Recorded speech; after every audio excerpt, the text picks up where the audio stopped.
Manusia sebagai makhluk sosial mempunyai banyak kebutuhan yang harus dipenuhi untuk kesejahteraan hidupnya. Kebutuhan tersebut tidak dapat terpenuhi dalam satu lokasi saja.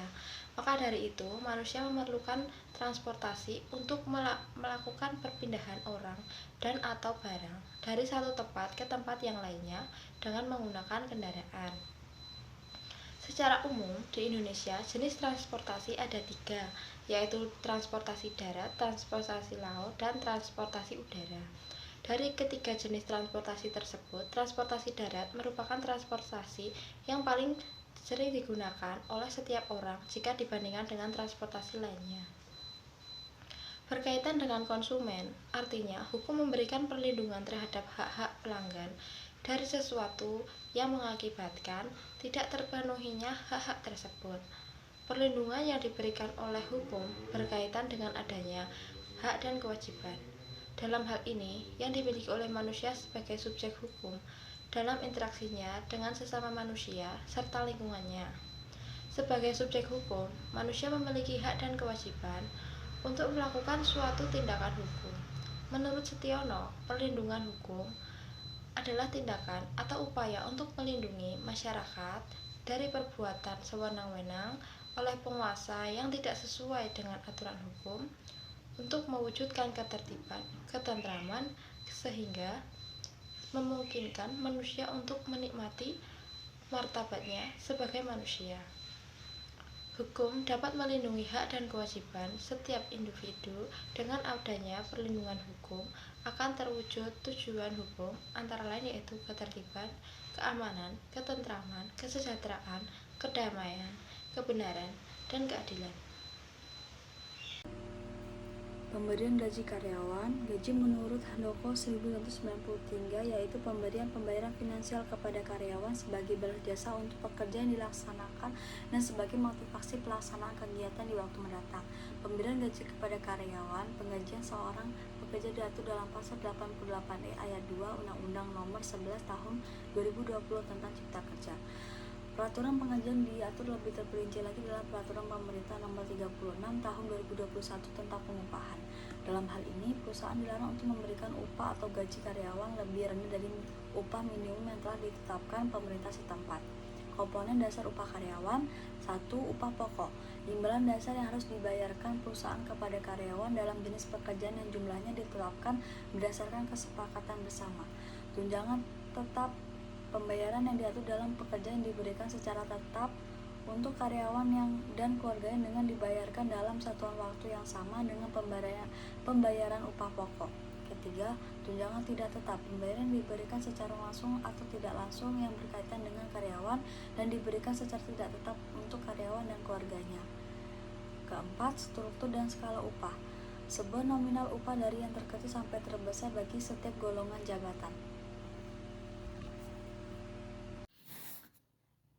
Hak-hak pekerja dalam hubungan ketenaga kerjaan.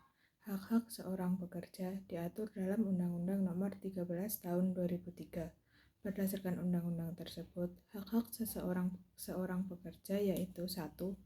Hubungan kerja. Berdasarkan Pasal 56 Undang-Undang Nomor 13 Tahun 2003 menyatakan bahwa ada dua status kepegawaian, yaitu pekerja paruh waktu tertentu dan waktu tidak tertentu. Perjanjian kerja untuk waktu tertentu yang menurut hasil dan sifat atau kegiatan pekerjaannya akan selesai dalam waktu tertentu. Perjanjian kerja untuk waktu tertentu tidak dapat diadakan untuk pekerjaan yang bersifat tetap. Selanjutnya, dalam pasal 60 menyatakan bahwa perjanjian kerja untuk waktu tidak tertentu dapat mensyaratkan masa percobaan kerja paling lama 3 bulan. 2. Jam kerja. Berdasarkan pasal 77 menyatakan bahwa jam kerja bagi pekerja yaitu 7 jam satu hari untuk pekerja yang bekerja 6 hari dalam satu minggu atau 8 jam untuk yang bekerja 5 hari dalam seminggu. 3. Jaminan kesehatan. Setiap pekerja diberi hak mendapatkan jaminan kesejahteraan. Dalam Undang-Undang Nomor 3 Tahun 1992 tentang Jaminan Sosial Tenaga Kerja Pasal 99 dijelaskan bahwa perusahaan wajib menyediakan fasilitas kesejahteraan seperti asuransi kesehatan. Namun, Lantaran undang-undang ini tidak menjelaskan secara spesifik, maka terkadang pelaksanaannya disesuaikan dengan kondisi perusahaan. 4. Cuti karyawan. Dalam pasal 85 Undang-Undang Nomor 13 Tahun 2003 menjelaskan bahwa pada hari libur resmi, pekerja tidak bekerja. Pekerja bisa bekerja pada hari libur resmi tersebut setelah ada persetujuan dengan pihak perusahaan. Selain itu, terdapat pula cuti khusus bagi wanita, serta cuti pribadi yang disesuaikan dengan peraturan perusahaan. 5. Upah. Berdasarkan pasal 93 ayat 2 Undang-Undang Nomor 13 Tahun 2003, dijelaskan bahwa seorang karyawan wajib digaji perusahaan meskipun tanpa bekerja apabila menghadapi kondisi seperti ketika menikahkan anak, istri melahirkan atau keguguran, sedang melanjutkan pendidikan dari perusahaan, dan menghadapi keluarga meninggal dunia. 6. Pemutus hubungan kerja atau PHK. Seorang pekerja yang diputus hubungan secara sepihak, maka perusahaan wajib membayar uang pasangon dan atau uang penghargaan masa kerja dan uang pengganti hak yang seharusnya diterima karyawan. Uang pesangon harus dibayarkan sesuai dengan masa kerjanya. Pengaruh upah kerja atau insentif bagi pekerja. Pengaruh pemberian upah dan pemberian insentif yang menarik dapat meningkatkan motivasi pekerja untuk cenderung bekerja lebih baik untuk mencapai target dan memberikan hasil yang lebih baik. Upah kerja atau insentif yang memadai juga dapat meningkatkan produktivitas pekerja. Ketika pekerja merasa bahwa mereka akan mendapatkan imbalan yang pantas atas usaha mereka akan cenderung bekerja lebih baik dan lebih efisien serta efektif. Selain itu, dengan adanya upah yang cukup dapat membiayai kehidupannya bersama dengan keluarganya. Selama pekerja melakukan pekerjaannya, ia berhak atas pengupahan yang menjamin kehidupannya. Dalam pasal 88 ayat 1 Undang-Undang Nomor 13 Tahun 2003 bahwa setiap pekerja atau buruh berhak mendapatkan penghasilan yang dapat memenuhi kebutuhan penghidupan yang layak bagi kemanusiaan. Pengaruh upah kerja dan insentif juga dapat memiliki beberapa aspek negatif. Misalnya jika sistem insentif tidak dirancang dengan baik, dapat terjadi pemusatan pada pencapaian individu tanpa memperhatikan kerja tim atau tujuan jangka panjang organisasi. Yang selanjutnya yaitu upaya hukum. Pada dasarnya, peraturan mengenai kerja overtime telah dijelaskan dalam Undang-Undang Nomor 13 Tahun 2003 tentang Ketenagakerjaan. Namun, pemerintah kemudian memperbarui undang-undang tersebut dengan Undang-Undang Nomor 11 Tahun 2020 tentang Cipta Kerja atau biasa disebut dengan Undang-Undang Cipta Kerja. Sementara, perhitungan lembur juga diatur pada Keputusan Menteri Nomor 102 Tahun 2004 pada pasal 11. Regulasi mengenai perhitungan upah lemburan diperbarui dan tercantum dalam Peraturan Pemerintah Nomor 35 Tahun 2021. Selain aturan mengenai perhitungan upah kerja overtime, pemerintah juga memberikan ancaman pidana bagi perusahaan yang tidak membayarkan upah sesuai dengan peraturan yang telah ditentukan. Maka dari itu, setiap perusahaan wajib memperhatikan hal-hal tersebut. Sanksi yang dikenakan kepada perusahaan curang tersebut antara lain yaitu ancaman hukuman penjara dan denda dengan nominal yang cukup besar. Ancaman pidana kurungan yang dikenakan bagi pelanggar yaitu minimal 1 bulan dan maksimalnya 12 bulan. Selain itu, perusahaan yang melanggar ketentuan upah lembur juga bisa dikenakan ancaman denda minimal 10 juta dan maksimalnya 100 juta. Ancaman ini sebagai bentuk perlindungan hukum dan keadilan bagi karyawannya. Di PT Gojek, bentuk hubungan antara perusahaan dengan pekerja atau pengemudi adalah hubungan kemitraan.